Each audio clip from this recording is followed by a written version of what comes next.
Hi my dear students, ഞാൻ doctor Jeethu. നമ്മൾ പൾസിലെ ഒരു ചാപ്റ്റർ ഞാൻ പറഞ്ഞു, ഫ്ലാപ്പ് സർജറി ആൻഡ് മ്യൂക്കോജിഞ്ചിവൽ സർജറിയെ കമ്പൈൻ ചെയ്തിട്ടുണ്ടായിരുന്നത്. അതിലെ ഫ്ലാപ്പ് സർജറി നമ്മൾ ഓൾറെഡി കവർ ചെയ്തു. ഇനി മ്യൂക്കോജിഞ്ചിവൽ സർജറിയാണ് നമ്മൾ നോക്കാൻ പോകുന്നത്. കറൻസ് 13th എഡിഷൻ തന്നെയാണ് ഞാൻ റെഫർ ചെയ്തിരിക്കുന്നത്. So going into presentation.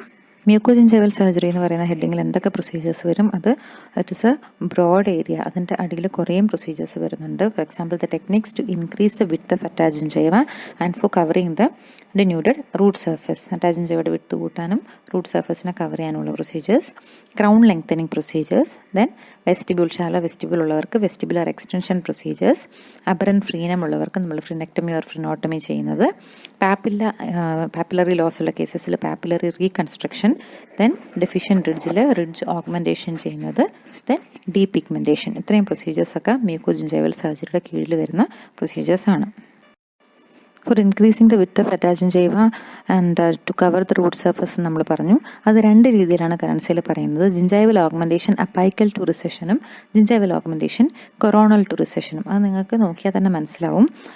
റിസീറ്റഡ് ഏരിയയ്ക്ക് അപ്പൈക്കലായിട്ട് നമ്മൾ ഓഗ്മെൻറ്റ് ചെയ്യണമെങ്കിൽ നമ്മളുടെ പ്രൈമറി എയിം എന്ന് പറയുന്നത് to increase the width of the keratinise ജിഞ്ചൈവയാണ്. Here no attempt is made to cover the denuded root surface. ആണെങ്കിൽ നമ്മൾ ഏരിയ ഓഫ് റിസെഷന് കൊറോണലായിട്ട് ഓഗ്മെൻറ്റ് ചെയ്തതിനെ. അപ്പൈക്കലായിട്ട് നമ്മൾ ഓഗ്മെൻറ്റ് ചെയ്യുന്നത് നമുക്ക് റൂട്ട് കവറേജ് ആവശ്യമില്ല. നമുക്ക് ഇൻക്രീസിങ് ദ വിഡ്ത്ത് ഓഫ് അറ്റാജിഞ്ചൈവയാണ് നമ്മളുടെ എയിം. ഇനി gingival augmentation coronal to the recession ആണ് റൂട്ട് കവറേജ് പ്രൊസീജിയേഴ്സ്. ഇതിൽ പെഡിക്കൽ ഗ്രാഫ്റ്റ് ആവാം, ഫ്രീ ഗ്രാഫ്റ്റ് ആവാം, is placed covering the root surface. Okay. ഇനി റിസെഷനെ പറ്റി പറയുമ്പോൾ ക്ലാസിക് ആയിട്ട് ഉള്ള ക്ലാസിഫിക്കേഷൻ, അല്ലെങ്കിൽ ഇപ്പോഴും നമ്മൾ ഫോളോ ചെയ്യുന്ന ഒരു ക്ലാസിഫിക്കേഷൻ എന്ന് പറയുന്നത് മില്ലേഴ്സ് ക്ലാസിഫിക്കേഷനാണ്. 4 ക്ലാസ്സസ് ഉണ്ട്. Class 1, 2, 3 and 4. ക്ലാസ് 1 എന്ന് പറഞ്ഞാൽ marginal tissue recession that does not extend to the mucogingival junction. ഫിഗറിൽ നോക്കിയാൽ മനസ്സിലാവും മ്യൂക്കോജിഞ്ചൈവൽ ജംഗ്ഷൻ വരെ എക്സ്റ്റെൻഡ് ചെയ്യുന്നില്ല. And there is no loss of soft tissue or bone in the interdental area. Class 2 എന്ന് പറഞ്ഞാൽ it extends to or beyond the mucogingival junction. എന്തായാലും mucogingival junction വരെ എത്തിയിട്ടുണ്ട്. It can extend beyond the mucogingival junction also. പക്ഷേ there is no loss of bone or soft tissue in the interdental area. Okay. Class 3 എന്ന് പറഞ്ഞാൽ it extends to or beyond the mucogingival junction. In addition to this, there is bone loss and soft tissue loss interdentally, or there is malpositioning of tooth malpositioning ഉണ്ടാവാം. Class 4ൽ marginal tissue recession that extends to or beyond the mucogingival junction with what is the difference from class 3? Severe bone loss and soft tissue loss and severe tooth malpositions. അപ്പോൾ class 4 എന്ന് പറഞ്ഞാൽ usually നമുക്ക് cover ചെയ്യാൻ പറ്റാത്ത പോലെ severe ആയിട്ടുള്ള cases ആയിരിക്കും. Class 1ൽ മാത്രമാണ് it is not extending up to mucogingival junction. Class 2 onwards എല്ലാം റിസെഷനും it's extending to or beyond the mucogingival junction. ഇനി നമ്മൾ റൂട്ട് കവറേജ് പ്രൊസീജിയേഴ്സ് ചെയ്യുമ്പോൾ നമുക്ക് 2 ടൈപ്പ് ഗ്രാഫ്സ് വെക്കാം. ഓട്ടോഗ്രാഫ്സും വെക്കാം, അല്ലോഗ്രാഫ്സും വെക്കാം. ഓട്ടോഗ്രാഫ്സ് എന്ന് പറഞ്ഞാൽ it is taken from the patient's body itself. Allografts എന്ന് പറഞ്ഞാൽ they are not from the individual. അത് നമുക്ക് കൊമേഴ്ഷ്യലി അവൈലബിൾ ആണ്. ഓട്ടോഗ്രാഫ്സ് ഫ്രീ ഗ്രാഫ്സ് ആവാം, പെഡിക്കൽ ഗ്രാഫ്സ് ആവാം. ഫ്രീ എന്ന് പറഞ്ഞാൽ we free the graft completely from the original site. അതിനെ നമ്മൾ കട്ട് ചെയ്ത് ആ സൈറ്റിൽ നിന്ന് ഫ്രീ ആയിട്ട് എടുക്കുകയാണ് ചെയ്യുന്നത്. പക്ഷേ പെഡിക്കൽ ഗ്രാഫ്റ്റ് എന്ന് പറഞ്ഞാൽ പെരിയിൽ നിന്ന് തന്നെ കിട്ടും. It is pedicle to its original site. അതിൻ്റെ ബേസ് അതിൻ്റെ ഒറിജിനൽ സൈറ്റിൽ അറ്റാച്ച്ഡ് ആയിരിക്കും. നമ്മൾ അതിനെ അവിടുന്ന് കുറച്ച് ഡിസ്പ്ലേസ് ചെയ്യുന്നു എന്ന് മാത്രമേ ഉള്ളൂ. ഈ പെഡിക്കൽ ഗ്രാഫ്റ്റ്സ് 2 ടൈപ്പാണുള്ളത്, റൊട്ടേഷണലും അഡ്വാൻസ്ഡ് ഫ്ലാപ്പും. റൊട്ടേഷണൽ എന്ന് പറഞ്ഞാൽ ഫ്ലാപ്പ് ഇസ് റൊട്ടേറ്റഡ് അല്ലെങ്കിൽ ഫ്ലാപ്പ് ഇസ് ഡിസ്പ്ലേസ്ഡ് ലാറ്ററലി. അതിൻ്റെ 3 എക്സാമ്പിൾസ് ആണ്: laterally position flap, transpositional flap and double papilla flap. ഇനി അഡ്വാൻസ്ഡ് ഫ്ലാപ്പ് എന്ന് പറഞ്ഞാൽ it does not involve any rotation or lateral migration. നമ്മൾ കൊറോണൽ ഡയറക്ഷനിൽ ഫ്ലാപ്പിനെ അഡ്വാൻസ് ചെയ്തിട്ടാണ് റൂട്ട് കവറേജ് ചെയ്യുന്നത്. ഇതിൻ്റെ എക്സാമ്പിളാണ് coronally position flap. Then subepithelial connected tissue graft involves coronal repositioning. GTR membrane വെച്ചിട്ട് it again involves coronal repositioning. Pouch and tunnel technique also involves advancement, coronal advancement of the flap. ആദ്യത്തെ technique free gingival autographed. അത് യോൺ in 1963 ആണ് introduce ചെയ്തത്. പക്ഷേ FGG എന്നുള്ള പേര് introduce ചെയ്തത് നെയ്ബേഴ്സാണ് in 1966. 4 സ്റ്റെപ്സാണുള്ളത്. Figure നോക്കിയാൽ നമുക്ക് മനസ്സിലാവും. ഒന്ന് preparing the recipient site. Recipient സൈറ്റിനെ കുറച്ച് ഡീഎപ്പിത്തീലിയലൈസ് ചെയ്ത് അതിൻ്റെ ബ്ലഡ് വെസൽസിനെ നമ്മൾ എക്സ്പോസ് ചെയ്യണം. എന്നാലേ ഡോണർ സൈറ്റിൽ നിന്ന് വരുന്ന ടിഷ്യൂവിൻ്റെ ബ്ലഡ് വെസൽസും ഇതുമായിട്ട് കണക്ട് ചെയ്ത് ടിഷ്യൂവിൻ്റെ ടേക്കപ്പ് ഉണ്ടാവുള്ളൂ. സോ അതാണ് preparation of the recipient site. അത് കഴിഞ്ഞ് obtaining the graft, then we have to immobilize the graft to the recipient site, and we have to protect the donor site. ഈ 4 സ്റ്റെപ്സാണ് FGGയിൽ ഉള്ളത്.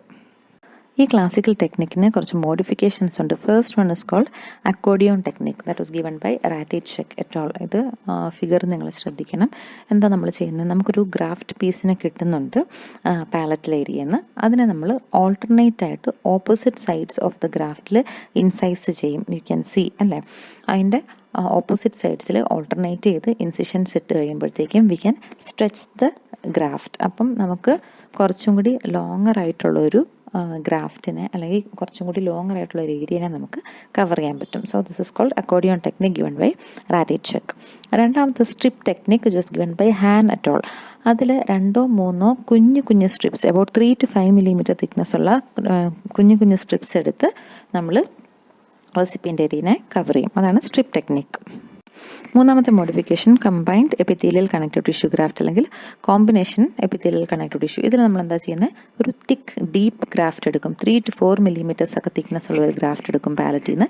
എന്നിട്ട് നമ്മളതിനെ ക്രോസ് സെക്ഷനിലി സ്പ്ലിറ്റ് ചെയ്യും. അപ്പോൾ നമുക്കൊരു പ്യുവർ കണക്റ്റീവ് ടിഷ്യൂ സ്ട്രിപ്പും കിട്ടും, പിന്നെ എപ്പിത്തീലിയം കണക്റ്റീവ് ടിഷ്യൂവും കൂടി ഉള്ള ഒരു സ്ട്രിപ്പും കിട്ടും. അപ്പോൾ ഇതിനെ രണ്ടിനെയും നമുക്ക് റൂട്ട് കവറേജിന് വേണ്ടിയിട്ട് യൂസ് ചെയ്യാൻ പറ്റും. ഇതും FGGയുടെ ഒരു മോഡിഫിക്കേഷനാണ്.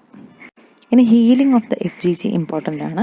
അതിൽ 3 സ്റ്റെപ്സ് അല്ലെങ്കിൽ 3 ഫേസസ് ആണുള്ളത്. ഒന്ന് the initial phase. Initial phase extends from the day 0 to 3 days. നമ്മൾ ഗ്രാഫ്റ്റ് വെച്ച് 3 ദിവസം വരേക്കും ഇനീഷ്യൽ ഫേസ് ആണ്.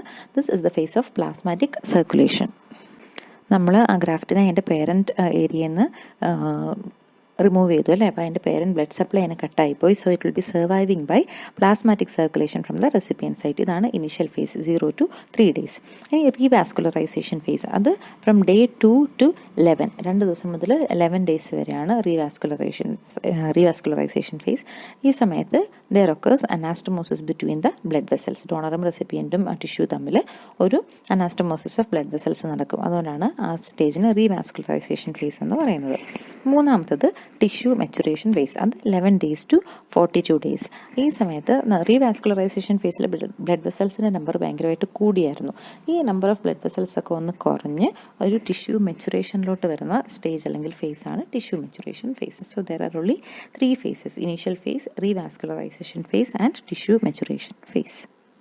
പിന്നെ നമ്മൾ നേരത്തെ പറഞ്ഞു ഓട്ടോഗ്രാഫ്സ് കൂടാതെ നമുക്ക് അല്ലോഗ്രാഫ്സ് ഉണ്ട്, അല്ലെങ്കിൽ നമുക്ക് അല്ലോജീനിയസ് മെറ്റീരിയൽസും ഒരു ഫ്രീ ഗ്രാഫ്റ്റ് പോലെ യൂസ് ചെയ്യാം. അതിൽ ആദ്യത്തേതാണ് ADM or acellular dermal matrix. ഇതെന്താ സംഭവം, this is donated human tissue ആണ് which is chemically process to remove its epidermal and dermal cells. അതിൻ്റെ അകത്തുള്ള എല്ലാ സെൽസിനെയും നമ്മൾ റിമൂവ് ചെയ്തു. അതുകൊണ്ടാണ് എ സെല്ലുലാർ ഡെർമൽ മെട്രിക്സ് എന്ന് പറയുന്നത്. We preserve its bioactive dermal matrix ആണ് എന്നിട്ട് നമ്മൾ പ്രോസസ്സ് ചെയ്ത് യൂസ് ചെയ്യുന്നത് ഗ്രാഫ്റ്റ് മെറ്റീരിയലായിട്ട്. It is approved by FDA as a autograft substitute. ഈ ADM അല്ലെങ്കിൽ സെല്ലുലാർ ഡെർമൽ മെട്രിക്സ് വെച്ച് റൂട്ട് കവറേജ് ചെയ്യാൻ നമുക്ക് 2 ടൈപ്പ് ഓഫ് ടെക്നിക്സ് ഉണ്ട്. ഇത് ന്യൂ കറൻസിയിൽ ഇൻക്ലൂഡ് ചെയ്തിട്ടുണ്ട്. One is called alternate papilla tunnel and രണ്ടാമത്തെ technique is called papilla retention pouch. അപ്പോൾ alternate papilla tunnel and papilla retention pouch techniques are used for എന്ന് ചോദിച്ചാൽ it is for root coverage using acellular dermal matrix. After that നമുക്ക് live cell based therapies ഉണ്ട്. Live cell base ചെയ്തിട്ടുള്ള തെറാപ്പിയിൽ നമുക്ക് 2 കാര്യങ്ങളാണുള്ളത്. ഒന്ന് human fibroblast derived dermal substitute, 2 living bilayered skin substitute. ആദ്യം human fibroblast derived dermal substitute നോക്കാം. അതിൽ നമ്മൾ ഹ്യൂമൻ ഫൈബ്രോബ്ലാസ്റ്റിനെ എടുത്ത് കൾട്ടിവേറ്റ് ചെയ്തിട്ട് ഒരു പോളിമർ സ്കാഫോൾഡിലാണ് നമ്മളിവരെ ഗ്രോ ചെയ്യുന്നത്. ഈ ലിവിങ് ഫൈബ്രോബ്ലാസ്റ്റിനെ which is obtain from the ന്യൂ ബോൺസിൻ്റെ ഫോർ സ്കിന്നിൽ നിന്നാണ് കേട്ടോ നമ്മൾ എടുക്കുന്നത്. അതിൻ്റെ അകത്ത് നിറയും ഗ്രോത്ത് ഫാക്ടേഴ്സ് ഉണ്ട്. ഈ ഗ്രോത്ത് ഫാക്ടേഴ്സ് വെച്ചിട്ട് it can grow and form A tissue like substance. എന്നിട്ട് ഈ ടിഷ്യൂവിനെയാണ് നമ്മൾ ഗ്രാഫ്റ്റ് ചെയ്യുന്നത്. ഇതാണ് ഹ്യൂമൻ ഫൈബ്രോബ്ലാസ്റ്റിൽ നിന്ന് ഡിറൈവ് ചെയ്യുന്നതുകൊണ്ട് it is called human fibroblast derived dermal substitute. ഇതാണ് ഒന്നാമത്തെ ലൈവ് സെൽ ബേസ്ഡ് തെറാപ്പി. രണ്ടാമത്തത് ലിവിങ് ബൈലെയേർഡ് സ്കിൻ സബ്സ്റ്റിറ്റ്യൂട്ട്. നമ്മൾ ആദ്യം 2 ടൈപ്പ് ഓഫ് ജിഞ്ചൈവൽ ഓഗ്മെൻറ്റേഷൻ പറഞ്ഞായിരുന്നു. ഒന്ന് കൊറോണൽ ടു റിസഷൻ അല്ലെങ്കിൽ for root coverage, 2 apical to recession which is for increasing the width of attached gingiva. Living bilayered skin substitute mainly it is intended for generating more attached gingiva. അത് root കവറേജിന് intended ആയിട്ടുള്ള technique അല്ല. Living bilayered skin substitute ആണ് ആദ്യത്തെ human cell derived substitute which is approved by FDA.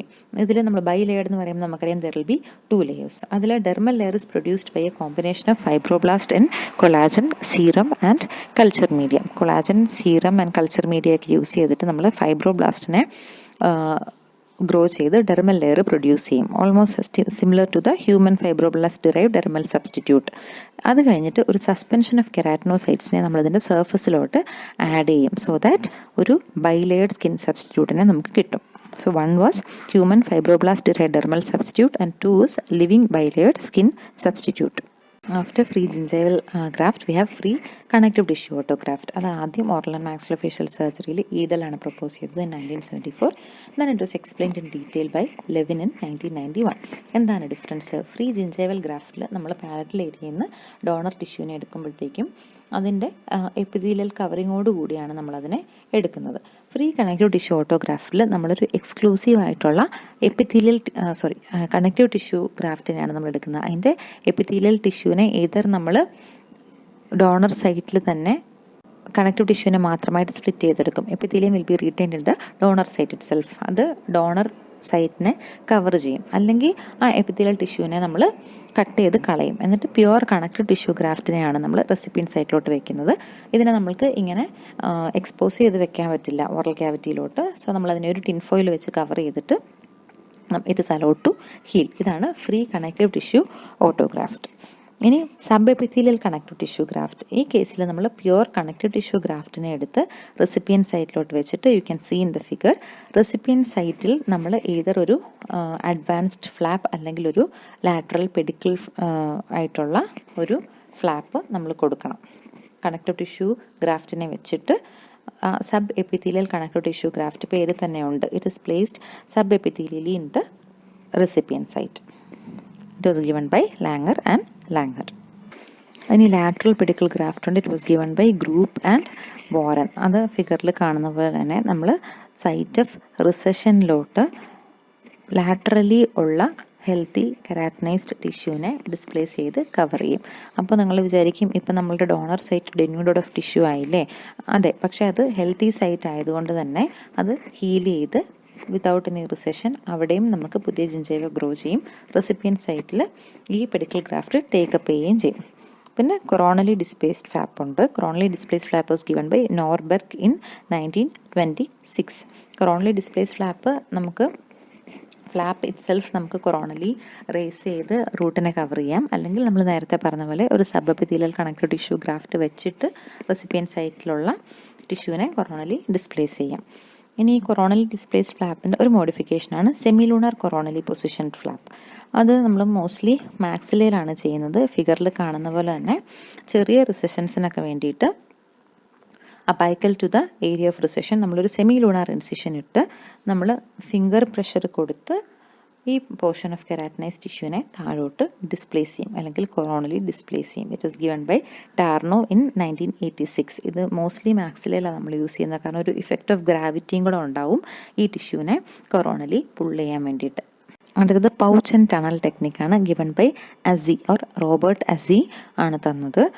അത് multiple റിസഷൻസ് ഒക്കെ വരുമ്പോഴത്തേക്കും നമുക്കിങ്ങനെ റെസിപ്പിയൻ സൈറ്റിലെ ഫ്ലാപ്പിനെ റേസ് ചെയ്യാതെ അതിൻ്റെ അകത്തൊരു പൗച്ച് ക്രിയേറ്റ് ചെയ്യാൻ പറ്റും. യു ക്യാൻ സി നമ്മൾ ഒരു പൗച്ച് ക്രിയേറ്റ് ചെയ്യുകയാണ് ആ ഇൻ്റർഡെൻ്റൽ പാപ്പിലാസിൻ്റെ ഇടയ്ക്ക്. എന്നിട്ട് ഈ മൾട്ടിപ്പിൾ പൗച്ചസ് ക്രിയേറ്റ് ചെയ്ത് വി പ്രിപ്പയർ എ ടണൽ. ആ പ്രോബ് പാസ് ചെയ്തത് കണ്ടോ? നമ്മൾ ഒരു ടണലിലേക്ക് പ്രിപ്പറേഷൻ ചെയ്തിട്ട് then what we see in the figure is free connective tissue graft ആണ്. ഈ ടണലിൽ കൂടെ നമ്മൾ ഈ കണക്റ്റീവ് ടിഷ്യൂ ഗ്രാഫ്റ്റിനെ പാസ് ചെയ്തിട്ട് കൊറോണലി ഫ്ലാപ്പ് ഡിസ്പ്ലേസ് ചെയ്ത് നമ്മൾ ക്ലോസ് ചെയ്യും. ഇതാണ് pouch and tunnel technique. Multiple recessions ഉള്ളപ്പോൾ യൂസ് ചെയ്യാൻ പറ്റുന്ന ടെക്നിക്കാണ് given by Azzi et al. ഈ പെഡിക്കിൾ ഗ്രാഫ്സിൻ്റെ ഹീലിംഗ് നമ്മൾ പഠിക്കണം. ഫ്രീ ജിഞ്ചൈവൽ ഗ്രാഫ്സിൻ്റെ ഹീലിംഗ് നമ്മൾ പഠിച്ചു. 3 ഫേസേ ഉണ്ടായിരുന്നുള്ളൂ. ആദ്യത്തേത് ഇനീഷ്യൽ ഫേസ്, രണ്ടാമത്തേത് റീവാസ്കുലറൈസേഷൻ, മൂന്നാമത്തേത് ടിഷ്യൂ മെച്ചുറേഷൻ. ഇനീഷ്യൽ ഫേസിൽ പ്ലാസ്മാറ്റിക് സർക്കുലേഷൻ ആയിരുന്നു. റീവാസ്കുലറൈസേഷനിൽ ബ്ലഡ് വെസൽ അനാസ്റ്റമോസിസ് നടന്നു. മെച്ചുറേഷനിൽ ബ്ലഡ് വെസൽസിൻ്റെ കൗണ്ടൊക്കെ കുറഞ്ഞ് ടിഷ്യൂ മെച്ചുറായി. പെഡിക്കിൾ ഗ്രാഫ്റ്റിൻ്റെ ഹീലിംഗിൽ 4 സ്റ്റേജസ് ഉണ്ട്. Adaptation, proliferation, attachment and maturation. അതിൽ അഡാപ്റ്റേഷൻ സ്റ്റേജ് എന്ന് പറഞ്ഞാൽ ഡേയ്സ് 0 to 4 ആണ്. ആ ഫേസിൽ നമ്മൾ പെഡിക്കിൾ ചെയ്ത് എടുത്ത, അത് കൊറോണലി ആവാം ലാറ്ററലി ആവാം, എടുത്ത ഫ്ലാപ്പിനെ നമ്മൾ പ്രോപ്പർലി അഡാപ്റ്റ് ചെയ്യുന്നു ടു ദ റെസിപ്പിയൻ സൈറ്റ്. ഇതാണ് 0 to 4 ഡേയ്സിൽ സംഭവിക്കുന്നത്. അത് കഴിഞ്ഞ് 4 to 21 ഡേയ്സിൽ we have the proliferation stage. Proliferation സ്റ്റേജിൽ ആരാ പ്രൊലിഫറേറ്റ് ചെയ്യുന്നത്? Basically the fibroblast. Increase number of fibroblastic proliferation ഉണ്ടാവും. And towards the end of the stage they start laying collagen fibres. And in days 27 to 28 days, thin collagen fibers become inserted into a new layer of cementum formed at the root surface. ഈ ഫൈബ്രോബ്ലാസ്റ്റിൽ ചിലത് സിമെന്റോബ്ലാസ്റ്റ് ആയിട്ട് mature ചെയ്ത് new സിമെന്റം form ചെയ്യുന്നുണ്ട്. ഈ സിമെന്റത്തിലോട്ട് collagen fibres inserted ആവും. So the stage is called attachment stage from days 27 to 28. And finally maturation stage. Maturation stage is the last stage of healing. ഇവിടെ continuous formation of the collagen fibres ഉണ്ടാവുന്നുണ്ട്. And by 2 to 3 months bundles of collagen fibres സിമെന്റത്തിലോട്ട് inserted ആയിട്ടുള്ളതായിട്ട് നമുക്ക് കാണാൻ പറ്റും. So 4 stages are adaptation from 0 to 4 days. പ്രൊലിഫറേഷൻ്റെ സമയത്ത് fibroblast പ്രൊലിഫറേറ്റ് ചെയ്യുകയും towards the end of this hour collagen lay down ചെയ്യുകയും ചെയ്യും 4 to 21 days. അറ്റാച്ച്മെൻറ്റിൻ്റെ സമയത്ത് സിമെൻറ്റം ഉണ്ടാവുകയും സിമെൻറ്റത്തിലോട്ട് കൊളാജൻ ഫൈബേഴ്സ് അറ്റാച്ച് ചെയ്യാൻ സ്റ്റാർട്ട് ചെയ്യുകയും ചെയ്യും 27 to 28 days. മെച്ചുറേഷൻ ഫേസിൽ ഹീലിംഗ് ലാസ്റ്റ് സ്റ്റേജിലോട്ട് എത്തുവാണ്. ബണ്ടിൽസ് ഓഫ് കൊളാജൻ ഫൈബേഴ്സ് സിമെൻറ്റത്തിലോട്ട് ഇൻസേർട്ട് ചെയ്യുകയും ചെയ്യും. ഇനി നമുക്ക് അബ്നോർമൽ ഫ്രീനത്തിൻ്റെ മാനേജ്മെൻറ്റ് നോക്കാം. Freenectomy and freenotomy both are surgical procedures to manage abnormal freenum, but they differ in their degree. അത്രേ ഉള്ളൂ. രണ്ടും ഓൾമോസ്റ്റ് സെയിം പ്രൊസീജിയർ ആണ്. The degree to which we do it, അതിലാണ് ഡിഫറൻസ് വരുന്നത്. ഫ്രീനെക്ടമി എന്ന് പറഞ്ഞാൽ it is a complete removal of the frenum including its attachment to the underlying bone. But frenotomy എന്ന് പറഞ്ഞാൽ it is just the relocation of the frenum. നമ്മൾ ഫ്രീനത്തിനെ ഇൻസൈസ് ചെയ്ത് അത് മോർ അപ്പൈക്കലായിട്ട് നമ്മൾ റീപ്ലേസ് ചെയ്യുന്നു അല്ലെങ്കിൽ റീലൊക്കേറ്റ് ചെയ്യുന്നു എന്ന് മാത്രമേ ഉള്ളൂ. പക്ഷേ ഫ്രീനെക്ടമിയിൽ ഫുൾ ഫ്രീനം നമ്മൾ എക്സൈസ് ചെയ്ത് കളയുകയും അതിൻ്റെ അണ്ടർലൈങ് ബോണിലോട്ടുള്ള അറ്റാച്ച്മെൻറ്റിനെയും നമ്മൾ റിമൂവ് ചെയ്യുന്നുണ്ട്. Okay, coming to crown lengthening. നമുക്ക് ക്രൗൺ ലെങ്തൻ ചെയ്യേണ്ടി വരുന്നത് യൂഷ്വലി ഓൾട്ടേർഡ് പാസീവ് ഇറപ്ഷൻ ഉണ്ടാകുന്ന കേസസിലാണ്. അപ്പോൾ പാസീവ് ഇറപ്ഷൻ്റെ സ്റ്റേജസ് ഡിസ്ക്രൈബ് ചെയ്തത് ഗോട്ട്ലീബ് ആൻഡ് ഓർബൻ ആണ്. There are 4 stages. ആ ഫിഗർ നോക്കണേ. First one of stage 1 is dentogingival junction on enamel. നമ്മുടെ ഡെൻഡോജിഞ്ചൈവൽ ജംഗ്ഷൻ ഇരിക്കുന്നത് ഇനാമലിലാണ്. സ്റ്റേജ് 2 എന്ന് പറഞ്ഞാൽ it is on the enamel as well as on cementum. കണ്ടോ, ഷെയർ ചെയ്യുവാണ്, കുറച്ച് ഇനാമലിലും കുറച്ച് സിമെൻറ്റത്തിലും. സ്റ്റേജ് 3യിൽ dentogingival junction is entirely on the cementum extending coronally to the CEJ. അപ്പോൾ എൻറ്റയർലി അത് സിമെൻറ്റത്തിലാണ്, അവിടുന്ന് CEJ വരെ, നോട്ട് ബിയോണ്ട് CEJ. അതായത് ഇനാമലിൽ അതിൻ്റെ ഡെൻഡോജിഞ്ചൈവൽ ജംഗ്ഷൻ്റെ പോർഷൻസ് ഒന്നും തന്നെ ഇല്ല. Stage 4, dentogingival junction is entirely on the cementum and the root surface is exposed, resulting in gingival recession. Entirely on cementum ആണ്. പിന്നെ ജംഗ്ഷനിൽ എപ്പിത്തീലിയം ഇല്ലാത്ത ഒരു പോർഷൻ ഓഫ് സിമെൻറ്റം എക്സ്പോസ്ഡ് ആണ്. ഇതാണ് 4 stages ഓഫ് പാസീവ് ഇറപ്ഷൻ. ഇനി 4 types of altered passive eruption ഉണ്ട്. അത് കോസ്ലെറ്റ് ആണ് അതിനെ ടൈപ്സ് തന്നിരിക്കുന്നത്. നമുക്ക് type 1A, type 1B, 2A and 2B ഉണ്ട്. ടൈപ്പ് 1 എന്ന് പറഞ്ഞാൽ there is A wide band of keratinised tissue. Type 2 എന്ന് പറഞ്ഞാൽ normal band of keratinised tissue. അപ്പോൾ നമുക്ക് വൈഡായിട്ട് കെരാറ്റിനൈസ്ഡ് ടിഷ്യൂ ഉള്ള കേസസ് ആണ് ടൈപ്പ് 1. അതിൽ തന്നെ എയും ബിയും ഉണ്ട്. എയും ബിയും തമ്മിലുള്ള ഡിഫറൻസ് എന്താ? എ എന്ന് പറഞ്ഞാൽ ആൽവിയോലാർ ക്രിസ്റ്റ് ആൻഡ് CEJ തമ്മിലുള്ള distance we have an ample amount of distance 1.5 millimeters approximately distance ഉണ്ട്. ടൈപ്പ് ബിയിൽ ആൽവിയോലാർ ക്രിസ്റ്റും CEJയും സെയിം ലെവലിലായിരിക്കും. The distance between the alveolar crest and CEJ will be 0. 2-ലായാലും എയും ബിയും is the same. 2A is alveolar crest to CEJ distance is normal 1.5 and there is only a normal band of keratinized tissue. 2B-ലാകുമ്പോഴത്തേക്കും normal band of keratinize tissue with alveolar crest to CEJ distance approximately 0 millimeters. ഇനി ഈ ഓരോ ടൈപ്പിലും എന്ത് procedure use ചെയ്തിട്ടാണ് നമ്മൾ crown lengthen ചെയ്യുന്നത് നോക്കാം. Type 1A alveolar ക്രിസ്റ്റും CEJയും തമ്മിൽ ഒരു പ്രോപ്പർ അല്ലെങ്കിൽ ഒരു ആംപിൾ എമൗണ്ട് ഓഫ് ഡിസ്റ്റൻസ് ഉണ്ട്. പിന്നെ we have A wide band of keratinize tissue also. അപ്പോൾ നമ്മൾ ജിഞ്ചൈവെക്ടമി മാത്രം ചെയ്താൽ മതി, നമുക്ക് ക്രൗണിനെ ലെങ്തൻ ചെയ്യാൻ പറ്റും. അല്ലെ, നിങ്ങളൊന്ന് ഇമാജിൻ ചെയ്ത് നോക്കി, ആ CEJയും ആൽവിയോലാർ ക്രിസ്റ്റും തമ്മിലൊരു ഡിസ്റ്റൻസ് ഉണ്ട്. ജിഞ്ചൈവ has a wide band of keratinized tissue, so we can excise this amount of gingiva to lengthen the crown. In type 1B, നമുക്ക് wide band of keratinize tissue ഒക്കെ ഉണ്ട്. പക്ഷെ നമ്മൾ ജിഞ്ചൈവ എക്സസൈസ് ചെയ്താലും will be seeing the bone tissue. കാരണം എന്താ, from CJ to bone there is no clearance. അപ്പോൾ we have to do gingivectomy as well as osseous surgery. So type ബിയിൽ CGയും ആൽവുലാർ ബോൺ ക്രസ്റ്റും തമ്മിൽ ഒരു ഡിസ്റ്റൻസ് ഇല്ലാത്തതുകൊണ്ട് തന്നെ എപ്പോഴും osseous surgery also will have to be done. ഇനി ടൈപ്പ് 2A. ടൈപ്പ് 2Aയിൽ എന്താ സംഭവം, ആൽവുലാർ ബോൺ ക്രസ്റ്റും CGയും തമ്മിൽ ആമ്പിൾ എമൗണ്ട് ഓഫ് ഡിസ്റ്റൻസ് ഒക്കെ ഉണ്ട്. പക്ഷെ നമുക്ക് ജിഞ്ചൈവെക്ടമി ചെയ്യാൻ പറ്റില്ല. കാരണം എന്താ, there is no wide band of keratinize tissue. Excise ചെയ്ത് കളയുമ്പോൾ at the expense of keratinize tissue ആയിരിക്കും നമ്മൾ ചെയ്യുന്നത്. So to preserve this keratinize tissue we have to do a apical repositioning of the flap. മനസ്സിലായോ? ഇനി type 2Bയിൽ നേരത്തെ പറഞ്ഞ രണ്ട് സാധനങ്ങളുടെ combination. Wide band of keratinize tissue ഇല്ലാത്തത് കൊണ്ട് നമ്മൾ അപ്പൈക്കലി പൊസിഷൻ ഫ്ലാപ്പ് ആയിരിക്കും ചെയ്യുന്നത്. അങ്ങനെ ചെയ്യുമ്പോൾ will be exposing the alveolar bone crest. അതുകൊണ്ട് നമ്മൾ ഓഷ്യസ് സർജറി ആയിരിക്കും ചെയ്യുന്നത്. So in type 1A it is gingivectomy alone. In type 1B gingivectomy plus osseous surgery. 2A apically position flap and 2B apically position flap plus osseous surgery. നമ്മൾ നേരത്തെ പറഞ്ഞു നമുക്ക് keratinise ടിഷ്യൂവിനെ preserve ചെയ്യാൻ വേണ്ടിയിട്ടാണ് നമ്മൾ അപ്പൈക്കലി position flap ചെയ്യുന്നതെന്ന്. അപ്പോൾ അതിൻ്റെ ഒരു മെഷർ എത്രയാണ്, നമ്മൾ എക്സിഷൻ ചെയ്ത് കഴിഞ്ഞിട്ടും ഒരു 3 millimeters ഓഫ് കെരാറ്റിനൈസ് ടിഷ്യൂ എങ്കിലും നമുക്ക് വേണം. അതാണ് നമ്മൾ മനസ്സിൽ വെക്കേണ്ട ഡയമെൻഷൻ. 3 millimeter നമുക്ക് if we can leave behind you can do a gingivectomy. പക്ഷേ നമ്മൾ ജിഞ്ചൈവെക്ടമി ചെയ്ത് കഴിയുമ്പോഴത്തേക്കും 3 millimeters ഓഫ് കെരാറ്റിനൈസ് ടിഷ്യൂ നമുക്ക് ബാക്കി വെക്കാൻ ഇല്ലെങ്കിൽ don't go for gingivectomy, do a apically repositioned flap.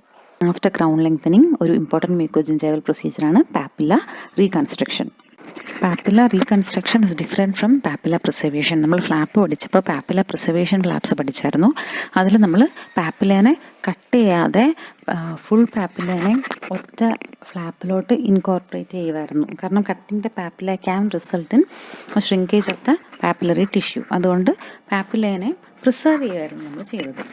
Papilla reconstruction എന്ന് പറഞ്ഞാൽ papilla is already lost in these cases. എന്നിട്ട് നമ്മൾ ആ പാപ്പിലേനെ റീകൺസ്ട്രക്ട് ചെയ്യാനാണ് ശ്രമിക്കുന്നത്. അതിന് 2-3 ടെക്നിക്സ് ഉണ്ട്. ആദ്യം semilunar coronally repositioned papilla with free gingival graft. നമ്മൾ റൂട്ട് കവറേജിൽ ഒരു സെമിലൂണാർ ടെക്നിക്ക് പഠിച്ചായിരുന്നല്ലേ, which was given by Tarnow. അത് നമ്മൾ ഫേഷ്യൽ ആസ്പെക്ട് ഓഫ് ദ ടൂത്തിൽ റിസീഡ് ടൂത്തിന് അപ്പൈക്കലായിട്ടായിരുന്നു നമ്മൾ സെമിലൂണാർ ഇൻസിഷൻ ഇടുന്നത്. ഇവിടെ നമുക്ക് ഇല്ലാത്തത് പാപ്പില്ലയാണ്. സോ പാപ്പില്ലറി ഏരിയയിൽ അല്ലെങ്കിൽ ഇൻറ്റർഡൻ്റൽ ഏരിയയിലാണ് നമ്മൾ സെമിലൂണാർ ഇൻസിഷൻ കൊടുത്തിട്ട് അതിൻ്റെ അകത്തൊരു FGG വെച്ചിട്ട് ആണ് we push this papillary portion coronally to reconstruct the papilla. അടുത്തത് envelope type flap given by Azzi et al. Azzi എന്ന് പറയുമ്പോൾ you should remember pouch and tunnel technique തന്നത് അസി ആയിരുന്നു. അപ്പോൾ അസി ആ പൗച്ച് ആൻഡ് ടണൽ പ്രിൻസിപ്പിളിനെയാണ് പാപ്പില റീകൺസ്ട്രക്ഷനിലും use ചെയ്യുന്നത്. വെർട്ടിക്കൽ ഇൻസിഷൻസ് ഒന്നും കൊടുക്കാതെ ഹൊറിസോണ്ടൽ ഇൻസിഷൻ കൊടുത്ത് ഒരു പൗച്ച് പാപ്പിലറി ഏരിയയിൽ ക്രിയേറ്റ് ചെയ്തിട്ട് as we know it is an elastic tissue. അപ്പോൾ വിത്തൗട്ട് ഇൻസൈസിങ് നമുക്ക് അതിനെ കുറച്ച് ലൂസ് ആക്കാൻ പറ്റും. ഈ പാപ്പിലറി ടിഷ്യൂവിനെ ഒരു പൗച്ച് ക്രിയേറ്റ് ചെയ്ത് ഒരു ടണൽ ക്രിയേറ്റ് ചെയ്ത് എന്നിട്ട് അതിൻ്റെ അകത്ത് we can keep a graft material if required and we can reconstruct the papilla. മൂന്നാമത്തത് pedicle graft plus a soft tissue graft from the palatal area. It is given by Beagle in 1992. ഇതിനെ beagles technique എന്നും പറയും. ഇവിടെ നമ്മൾ ചെയ്യുന്നത് figure നോക്കിയാൽ നിങ്ങൾക്ക് മനസ്സിലാവുമോ എന്നറിയില്ല. നമ്മൾ പാലറ്റൽ ഏരിയയിൽ നിന്ന് ഒരു സ്പ്ലിറ്റ് തിക്നെസ് ഫ്ലാപ്പ് റേസ് ചെയ്യും. എന്നിട്ട് അത് ലേബിയൽ സൈഡിലോട്ട് പുഷ് ചെയ്തിട്ട് it is folded upon it self. അപ്പോൾ ആ ഡെഫിഷ്യൻ്റ് ഏരിയയിൽ നമുക്കൊരു പാപ്പിലറി ഫില്ല് കിട്ടും. ഇതിൻ്റെ അകത്ത് നമുക്ക് പാലറ്റൽ ഏരിയയിൽ നിന്ന് എടുത്ത ഒരു സോഫ്റ്റ് ടിഷ്യൂ ഗ്രാഫ്റ്റും കൂടെ പ്ലേസ് ചെയ്യാം. ഇത് 1992 ബീഗിൾ തന്നതാണ്. നിങ്ങൾക്ക് ഓരോ ടെക്നിക്കും എങ്ങനെയാണ് ഹൗ ദേ ഡൂ ദാറ്റ് ഒന്നും അറിയേണ്ട ആവശ്യമില്ല. പേരുകളും ഓത്തേഴ്സും ഓർത്ത് വയ്ക്കുക. This technique is for papillary reconstruction and it was given by Beagle in 1992. ഇനി നമുക്ക് റീസെൻ്റ് ആയിട്ട് ചെയ്യാൻ പറ്റുന്ന ഒരു കാര്യം എന്ന് പറഞ്ഞു കഴിഞ്ഞാൽ autologous fibroblast from the same individual നമ്മൾ ഫൈബ്രോബ്ലാസ്റ്റിനെ കൾട്ടിവേറ്റ് ചെയ്തിട്ട് we can inject this into the interdental papilla. അത് ഒരു എട്രോമാറ്റിക് ടെക്നിക്കാണ്. നമുക്ക് ഡെഫിഷ്യൻ്റ് ഇൻ്റർഡെൻ്റൽ പാപ്പില്ലേനെ സാറ്റിസ്ഫാക്ടറി ആയിട്ട് ഓഗ്മെൻറ്റ് ചെയ്യാൻ പറ്റും. അപ്പോൾ നമുക്ക് സർജിക്കൽ ടെക്നിക്സ് 3 പഠിച്ചു. Semilunar coronally reposition plus an FGG given by Han and Takei 1996. Envelope flap given by Azzi pouch and tunnel principle use ചെയ്തിരിക്കുകയാണ് പാപ്പിലറി റീകൺസ്ട്രക്ഷനിൽ. Then pedicle graft with soft tissue graft from the palate. അടുത്തത് vestibuloplasty. Shallow vestibule ഉള്ള കേസസിൽ പേഷ്യൻറ്റിന് efficient plaque control possible ആയിരിക്കില്ല. അതുകൊണ്ടാണ് നമ്മൾ വെസ്റ്റിബുലോപ്ലാസ്റ്റി ചെയ്യുന്നത്. വെസ്റ്റിബുലോപ്ലാസ്റ്റിയിലൊക്കെ ഒരുപാട് ടെക്നിക്സ് ഉണ്ട്, പക്ഷേ നമുക്ക് അത്ര ഇമ്പോർട്ടൻ്റ് അല്ല. ഞാൻ 2-3 നെയിംഡ് ടെക്നിക്സിൻ്റെ പേര് മാത്രം ഇൻക്ലൂഡ് ചെയ്തിട്ടുണ്ട്. ഇത് വെസ്റ്റിബുലോപ്ലാസ്റ്റിക് യൂസ് ചെയ്യുന്ന ടെക്നിക്സ് ആണെന്ന് അറിഞ്ഞിരിക്കാൻ വേണ്ടി മാത്രം. Kazanjian technique, Clark technique, Edlan Mejchar techniques എന്നൊക്കെ ചോദിച്ചു കഴിഞ്ഞാൽ these are techniques used for vestibuloplasty. Okay. അടുത്തത് റിഡ്ജ് ഓഗ്മെൻറ്റേഷനാണ്. നമുക്ക് hard tissue and soft tissue ridge augmentation ചെയ്യണം. ഒരു റിഡ്ജ് ഡെഫിഷ്യൻ്റ് ആണെങ്കിൽ ഹാർട്ട് ടിഷ്യൂ ഓഗ്മെൻറ്റേഷൻ ടെക്നിക്സിൻ്റെയൊക്കെ പേര് കേൾക്കുമ്പോൾ തന്നെ നിങ്ങൾക്ക് മനസ്സിലാവും. ഡിസ്ട്രാക്ഷൻ ഓസ്റ്റിയോജാസിസ്, റിഡ്ജ് സ്പ്ലിറ്റിംഗ് പോലത്തെ അത് കേൾക്കുമ്പോൾ തന്നെ നമുക്കറിയാം ബോണിനെ ഓഗ്മെൻറ്റ് ചെയ്യാൻ വേണ്ടിയിട്ടുള്ള ടെക്നിക്സ് ആണ്. സോഫ്റ്റ് ടിഷ്യൂ റിഡ്ജ് ഓഗ്മെൻറ്റേഷൻ ടെക്നിക്സിൻ്റെ പേരും ജസ്റ്റ് അതുപോലെ ഒന്ന് ശ്രദ്ധിച്ചോളുക. ഓപ്ഷനിൽ തന്നിട്ട് ഇത് എന്തിന് യൂസ് ചെയ്യുന്ന ടെക്നിക്കാണെന്ന് ചോദിച്ചാൽ just to identify it is for ridge augmentation. നമുക്ക് അതും റൂട്ട് കവറേജിൽ നമ്മൾ പറഞ്ഞ പോലെ പെഡിക്കിൾ ഗ്രാഫ്റ്റ്സും ഉണ്ട്, ഫ്രീ ഗ്രാഫ്റ്റ്സും ഉണ്ട്. പെഡിക്കിൾ ഗ്രാഫ്റ്റ്സ് എന്ന് പറഞ്ഞാൽ it is not completely split from the parent tissue bed. അതിൽ ഉള്ളതാണ് റോൾ ഫ്ലാപ്പ് പ്രൊസീജിയർ. ഇനി ഫ്രീ ഗ്രാഫ്റ്റ് പ്രൊസീജിയേഴ്സാണ്, അതായത് കംപ്ലീറ്റ്ലി ടിഷ്യൂവിനെ സെപ്പറേറ്റ് ചെയ്ത് വേറൊരു സൈറ്റിൽ നമ്മൾ ഓഗ്മെൻറ്റ് ചെയ്യാൻ യൂസ് ചെയ്യുവാണ്. അങ്ങനെയുള്ള ടെക്നിക്സാണ് pouch graft procedure, interpositional graft procedure and onlay graft procedure. ഡീ പിഗ്മെൻറ്റേഷനും ഒരു മ്യൂക്കോജിഞ്ചൈവൽ സർജിക്കൽ പ്രൊസീജിയറാണ്. അതും കൂടി ഞാൻ ഇൻക്ലൂഡ് ചെയ്തിട്ടുണ്ട് ഒരു സ്ലൈഡ്. ഡീ പിഗ്മെൻറ്റേഷന് നമുക്ക് 2 ടെക്നിക്സാണ് ഉള്ളത്. Methods use to remove pigmentation and methods use to mask pigmentation. നമ്മൾ പിഗ്മെൻറ്റേഷൻ റിമൂവ് ചെയ്ത് കളയാം. അതിന് നമുക്ക് 2 ടെക്നിക്സ് ഉണ്ട്. സർജിക്കൽ ടെക്നിക്സ് ഉണ്ട്, കെമിക്കൽ മെത്തേഡ്സും ഉണ്ട്. സർജിക്കലിൽ നമുക്ക് സ്കാൽപ്പൽ യൂസ് ചെയ്യാം, ബർ അബ്രേഷൻ യൂസ് ചെയ്യാം, electro surgery, cryo surgery, radio surgery and lasers use ചെയ്യാം. ഇനി കെമിക്കൽ മെത്തേഡിൽ നമുക്ക് കുറച്ച് salicylic acid, glycolic acid, phenol പോലത്തെ കെമിക്കൽസിനെയാണ് നമ്മൾ യൂസ് ചെയ്യുന്നത്. ഇവർ ബേസിക്കലി മെലനോസൈറ്റ്സിനെ കില്ല് ചെയ്തിട്ട് മെലനോസൈറ്റിൻ്റെ മെലാനിൻ പ്രൊഡക്ഷനെ ഇല്ലാതാക്കുകയാണ് ചെയ്യുന്നത്. അതൊന്നും ഇപ്പോൾ അഡ്വക്കേറ്റഡ് അല്ല. ഇനി മെത്തേഡ്സ് യൂസ് ടു മാസ്ക് പിഗ്മെൻറ്റേഷനിൽ വരുന്ന 2 എണ്ണമാണ് ADM ആൻഡ് FGG. അതായത് നമുക്ക് പിഗ്മെൻറ്റേഷനെ കളയാൻ പറ്റാത്ത, അപ്പോൾ നമ്മളതിനെ മാസ്ക് ചെയ്ത് വെക്കാൻ വേണ്ടി ADM is acellular dermal matrix. നമ്മൾ FGG പഠിച്ചപ്പോൾ പഠിച്ചായിരുന്നു. അല്ലെങ്കിൽ ഒരു free gingival graft from the same patient's palatal area of something നമ്മളെടുത്ത് ഈ പിഗ്മെൻറ്റഡ് ജിഞ്ചൈവയുടെ മുകളിൽ നമ്മൾ ഗ്രാഫ്റ്റ് ചെയ്യുക. അപ്പോൾ pigmented area will be masked. ഇനി റീസെൻ്റ്ലി ഈ 2-3 ഏജൻസിനെയും കൂടി നമ്മൾ ഡീ പിഗ്മെൻറ്റേഷന് വേണ്ടിയിട്ട് യൂസ് ചെയ്യാറുണ്ട്. Ascorbic acid or vitamin C. അത് ടൈറോസിനേസ് ആക്ടിവിറ്റിയെ ഇൻഹിബിറ്റ് ചെയ്യും. നമുക്കറിയാം മെലനോസൈറ്റിൻ്റെ മെലാനിൻ പ്രൊഡക്ഷന് ടൈറോസിനേസ് എൻസൈം ഇമ്പോർട്ടൻ്റ് ആണ്. അതിനെ ഇൻഹിബിറ്റ് ചെയ്യുന്നതുകൊണ്ട് അസ്കോർബിക് ആസിഡിന് പിഗ്മെൻറ്റേഷനെ ഇൻഹിബിറ്റ് ചെയ്യാൻ പറ്റും. Then kojic acid and placental extract are also recently used for depigmentation purpose. ഇതിൽ എല്ലാ ടെക്നിക്സും നമുക്ക് ഇമ്പോർട്ടൻ്റ് അല്ല ഒരു എൻട്രൻസ് പോയിന്റ് ഓഫ് വ്യൂവിൽ, പക്ഷേ എല്ലാം ഞാൻ ടച്ച് ചെയ്ത് പോയിട്ടുണ്ട്. നിങ്ങൾ ടെക്സ്റ്റ് നോക്കിയിട്ട് നിങ്ങൾക്ക് എന്തെങ്കിലും ഡൗട്ട് ഉണ്ടെങ്കിൽ you can always contact me. Thank you.